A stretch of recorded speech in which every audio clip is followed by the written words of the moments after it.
আসসালামু আলাইকুম সমস্ত থেকে ফিরে নিয়ে এসেছি পবিত্র কিতাব দীন ইলাহি। এই কিতাব হচ্ছেন খোদার গোপন রহস্যের কিতাব। এই কিতাবের লেখক হচ্ছেন হযরত রিয়াজ আহমদ গহরসাই। হযরত রিয়াজ আহমদ গহরসাই যিনি হলেন ইমাম মেহদী আলাইহিস সালাম, কলকি আবদার এবং মাসিয়া। এই কিতাব আমি আগে পড়েছি, তার পরের উত্তরে পড়ছি, আপনারা মনোযোগ দিয়ে শুনুন। বিসমিল্লাহির রহমানির রহিম। মুজাদ্দিদ আল ফেসানি মাকতুবাতে লিখেছেন, যাদের নফস আম্বারা তারা কোরআন পাঠ করার যোগ্য নয়। আধ্যাত্মিক জ্ঞান অর্জনকারীর প্রথমে আল্লাহর জিকির করা উচিত, অর্থাৎ ভিতরটা পবিত্র করবে। আর যখন পবিত্রতার শেষ সীমায় পৌঁছে যাবে, অতঃপর সে কোরআন পাঠ করবে। হাদিসের মধ্যে এসে কিছু লোক কোরআন পাঠ করে আর কোরআন তাদের উপর অভিশাপ দেয়।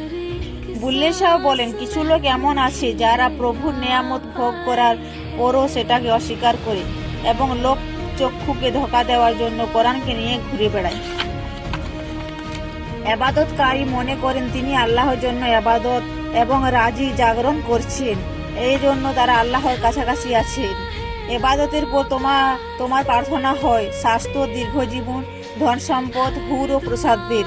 চিন্তা করো, তুমি কি কখনো এই প্রার্থনা করেছো, হে আল্লাহ আমার কিচ্ছু প্রয়োজন নেই, কেবল তোমাকে প্রয়োজন? বাকি উত্তরটা আমি কালকে পড়ে শোনাবো। আপনারা যদি কিতাব দিন পড়তে চান তাহলে চলে আসেন ইউটিউব আল রাকিব চ্যানেলে এবং পরীক্ষা করে দেখুন। আল্লাহ হাফিজ।